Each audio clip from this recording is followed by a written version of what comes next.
Now please welcome retired Associate Dean for Student Life, Boxall.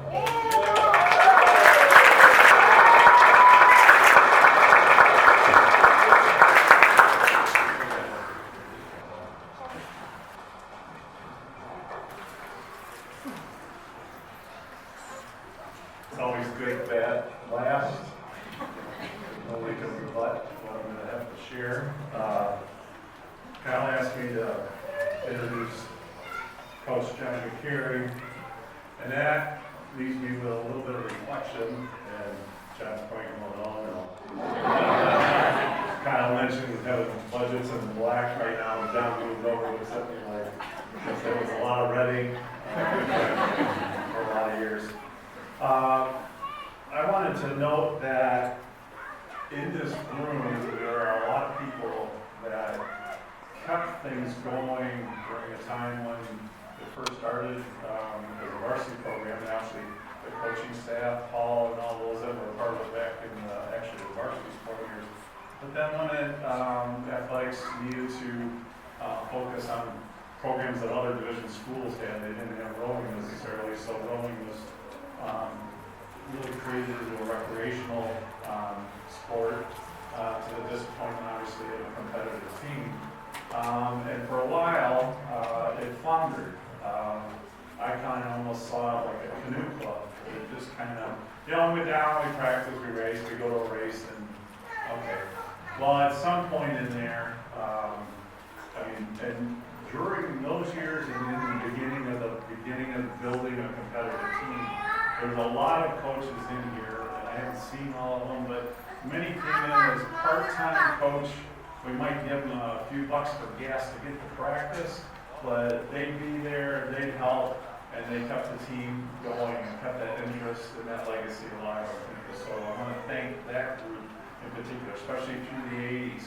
Well, I had come to campus in '83, and at that point, campus life was pretty dismal. And President Lovers kind of gave me some big direction on we wanted to create a vibrant campus, a university that's got all this stuff. So having a small staff with a small budget, we began that work during that time. And we really didn't have a whole lot of club sports. We had folks playing hockey and rugby, and my worries was, the hockey guy would get in fights and the police are coming and that kind of stuff. Rowing was kind of out of sight, out of mind. Other than once in a while I get a report of somebody walking from practice, drinking a beer, coming up the hill. So things evolved, and then there was a point in time where that ship was like, we're tired of getting our ass kicked from a lawyer at a regatta. We want to become more competitive. And fortunately for me, President Lumber had already laid out his vision to me, and he wanted rowing, and you saw it in the video, but talking about creating an experience, which you've all had, but that's going to lead to life-changing experiences. And that rowing was going to make us a little more special, a little more elite than any other university that's out there, because he could see the value of what rowing is. And that's the Grand Valley difference in a sense. And then when I look at, okay, we're kind of challenged to do that, and I got this much money and this much stuff, and it's like, okay, how do I get a little bit more help? And the president supported that, and I finally scraped enough money together to hire Chad.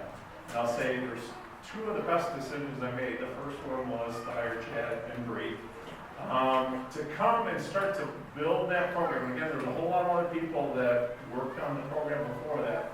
But this is where the team at this point said, yeah, we want to go out and compete now. So that means we need a coach that's full-time, that's here.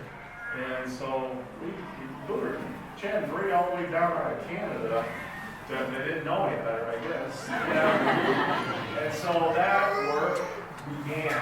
And during Chad and Bree's time, they really indoctrinated the program, did a lot of education, and stuff happened.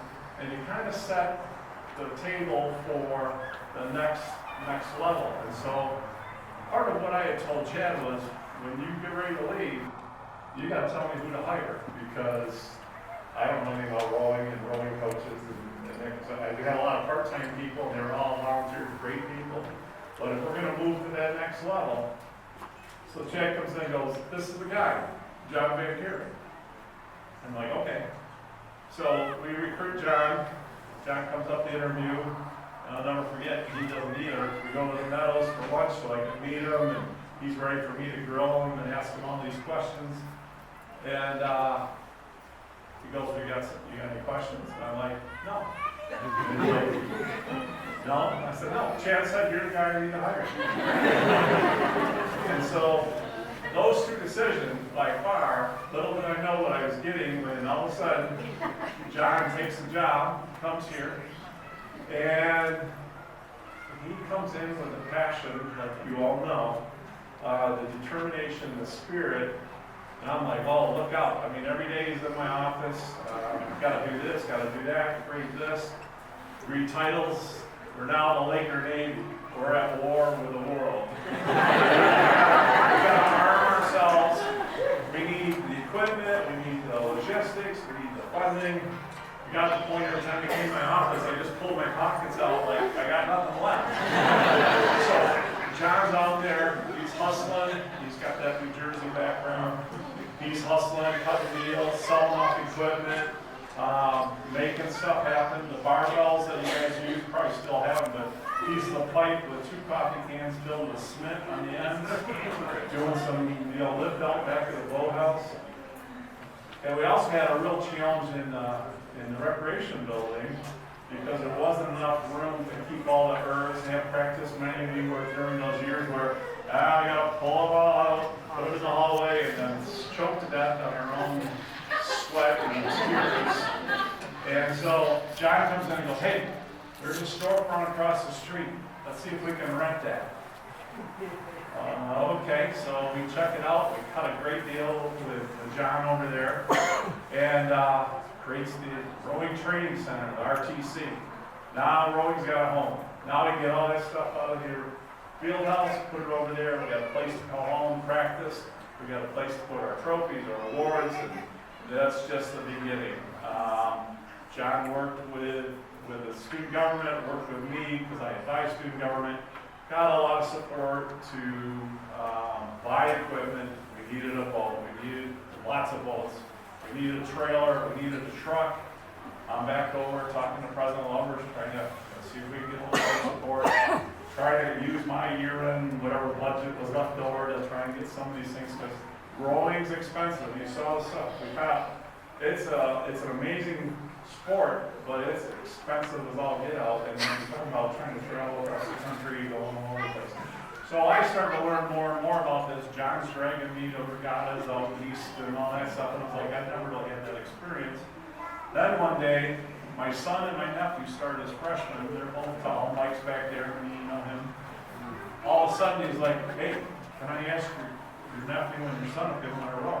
I'm like, it's up to them, but, you really want your boss's kid on the program. I'm like, I'm not making any decisions on anything, but, so anyways, long story short, Mike rowed for 4 years, still as an active alum and been a part of things. But now I'm a parent, so I'm going all over the country, following stuff, so I'm really, okay, this is fun, this is cool. But I really got to understand the dynamics of all of you, your families, your parents, relationships. You all travel. My biggest concern always is travel. You travel around like a bunch of puppies in a van, you're on a wild in there. You got John's trying to stretch the budget. You're probably sleeping on the floor, 10 in a room, I don't know, whatever, to make it all work. But John also made sure you had experiences that were outside of rowing. So as you travel, you saw things, you did things.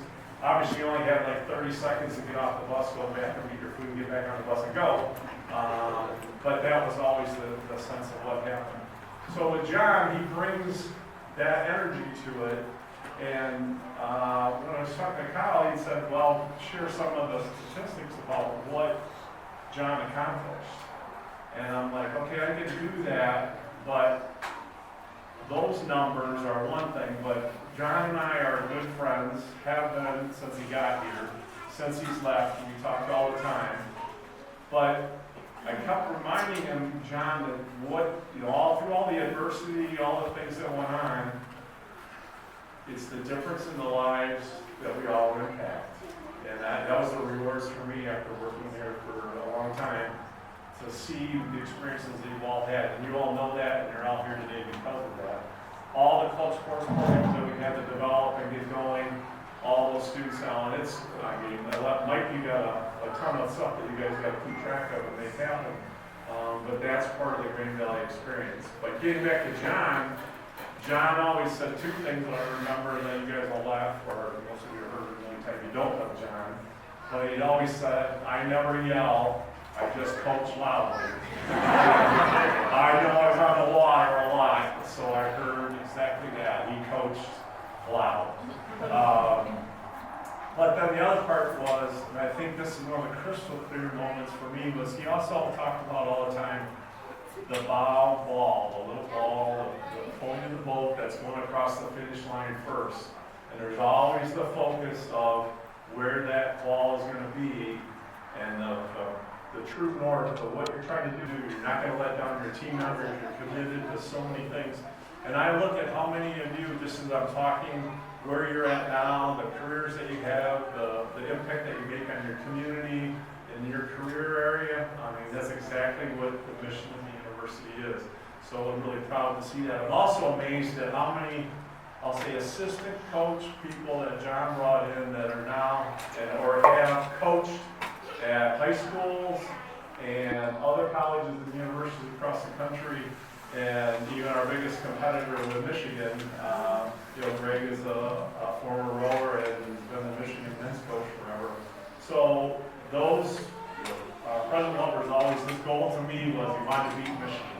Just beat Michigan. He wanted to make sure that that happened. So, but the other part was having that international experience. He really wanted students to have that, and Chad mentioned that earlier, that's a tremendous part of that as well. But I wanted to just mention a couple things.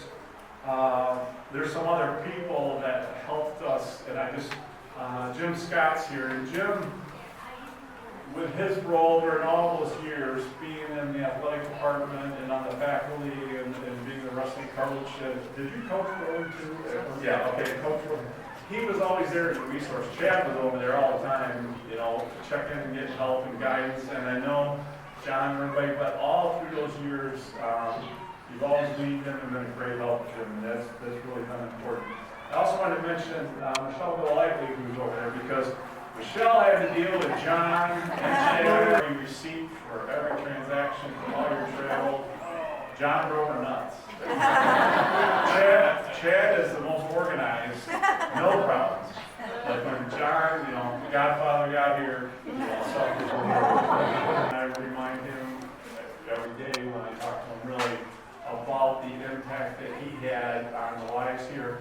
And not only the lives here, but all his other coaching experiences. When he got here, he was calling along. Jeff, you were talking about this, but John was calling along from his other programs at other universities, and they were sending him money for Grand Valley so he could make the program happen here. That's the level of commitment and the level of commitment that we need all of you as you think about paying it forward and making sure things happen for the future. So overall, in recognition of Coach Bancheri's outstanding achievement, the team is excited and pleased to be christening the new varsity men's 8. This quote will honor John Bancheri, who engineered the rise of Grand Valley rowing into a national power. Congratulations, John. This is a great thing. And we're definitely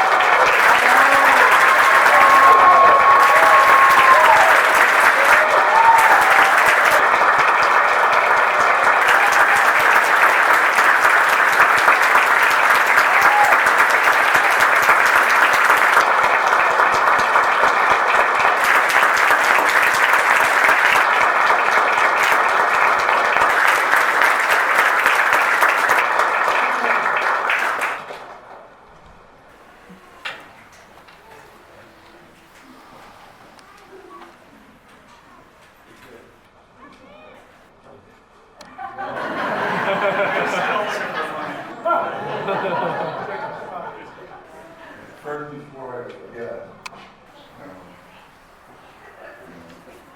Austin Gentry Book. So I got the award for the person who traveled the furthest, all the way from sunny Newport Beach,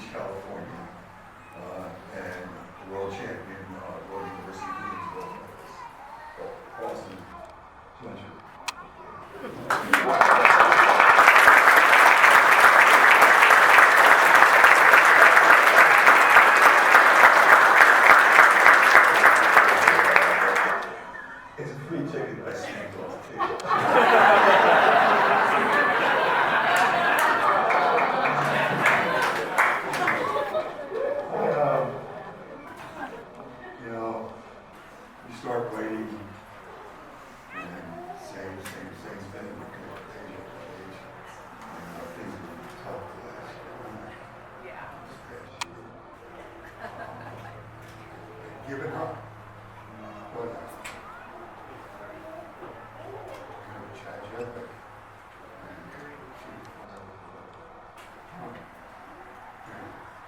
You gotta go to Christening. Oh.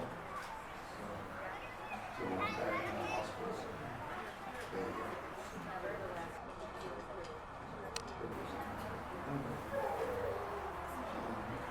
so once a time,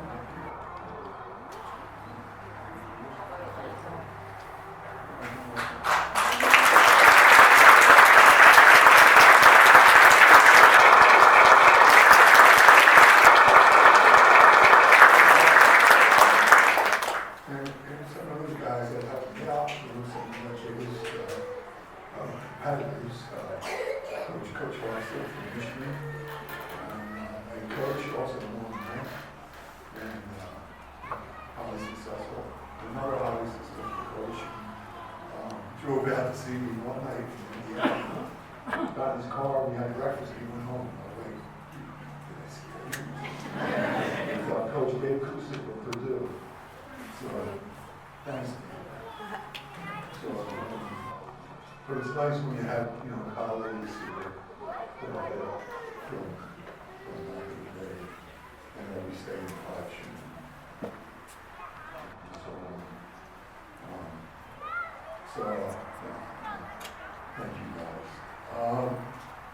My family, my Dutch family, I remember it was really the newspaper, it was like something, John Bancheri. I said, 3 years of Dutch family. And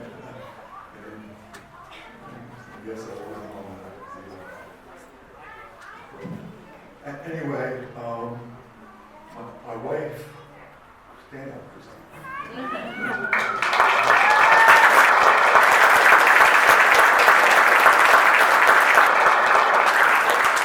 I've only been married here. That was a long time. She's my force nightingale. Everybody should have.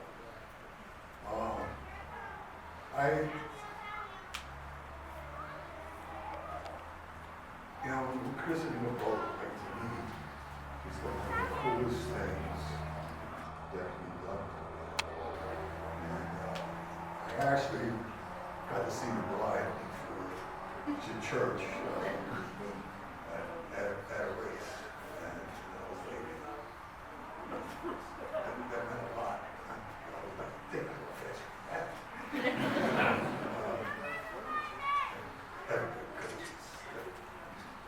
We always are faster than we really. We always think we were faster than we really were. Well, what is it for you alumni? You ever forget? Faster than you were.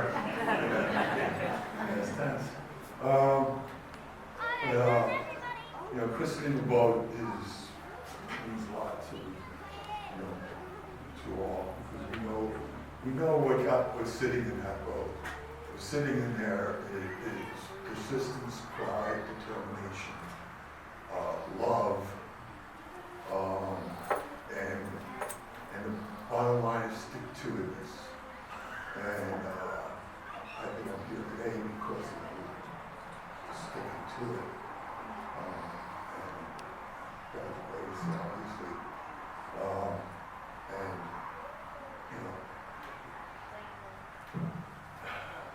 The food restaurant I know, the people in the boat, they make the boat. Go shoveling snow.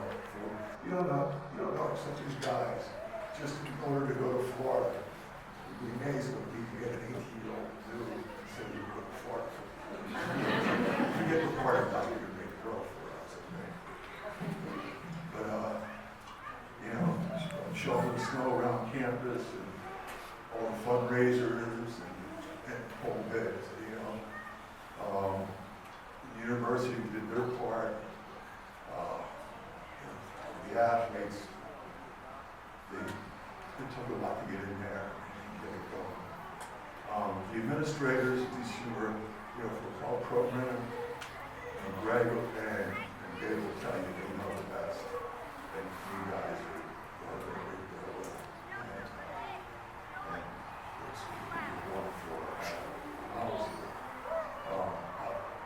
always knew I had a backseat driver. And what I meant by that was nothing, not negative. I meant that you better watch that turn, John, and so on.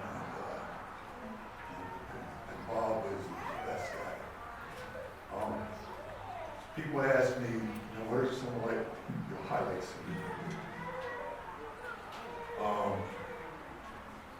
Having the assistant coaches I had, starting my first year, starting with Ken and John Palk, they helped me get it off the ground. Chad called me and said, look, you should take this job. I want to go southeast. And we ended up going west. You should take this job. It's a potential gold mine. And you're just going to have to try it. And I guess they need someone don't have to do it. And it was a gold mine. It's been 14 years here.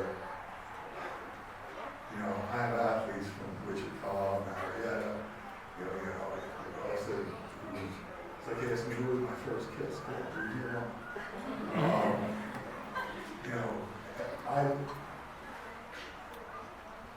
Grand Valley always had a special place. From seeing the relationships that grew, walking down the road to the boathouse, blowing a truck engine out on the boathouse. Sorry. To sleeping with the boats at the proving grounds, the lake, close to where just a whole bit. There's so much. I can go on and on and on and on. I'm amazed how much I remember. Because there were even the bad times were good times. I could say I was a little stuck.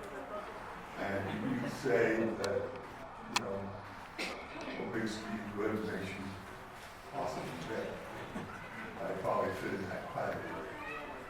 But I stuck to my guns. I did what I thought was right. And what I see today was, hell yeah, this is it. It's happening. So I'm very happy.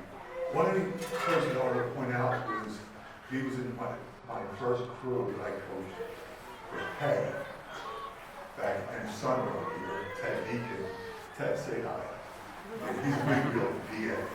So he helped the VA hard. And Ted West Virginia, another one top of the world. When I first started coaching for 5,000 a year, on top of the work on that. But it was a great career. I left here and monetary reward wasn't there, but the reward wasn't there. I was better off where I was to get through. Should have left through. Because this is a Grand Valley, is a special place. And, to really make the university success. Now, this is the answer. It's like the ladder of success. Everybody hops on the ladder and moves up, and everybody counts, no matter who it is. But this is cool. This is cool. I best job in the world. They paid me John Orville. And I made relationships. My wife, who was giving me she said enough.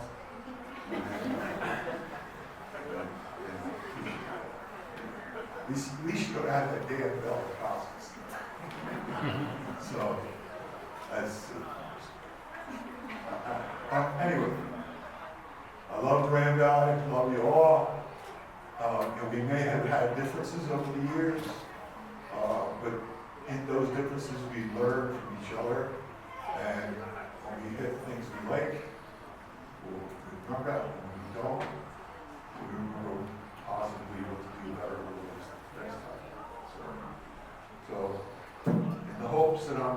summer, a year or two from now, and I hope some of those varsity guys in this room, that you guys are in the finals, and I'm able to be there to cheer you on. We still cheer. And if you go for a row on a Wednesday and only make it to the electric lights, I curse your day.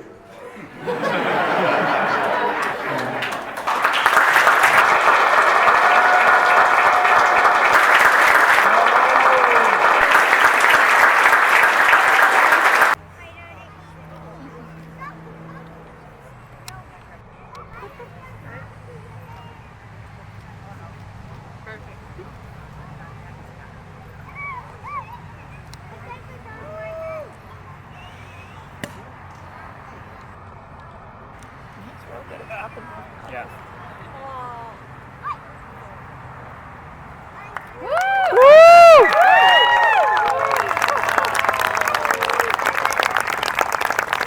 hope that's as slow as it ever goes.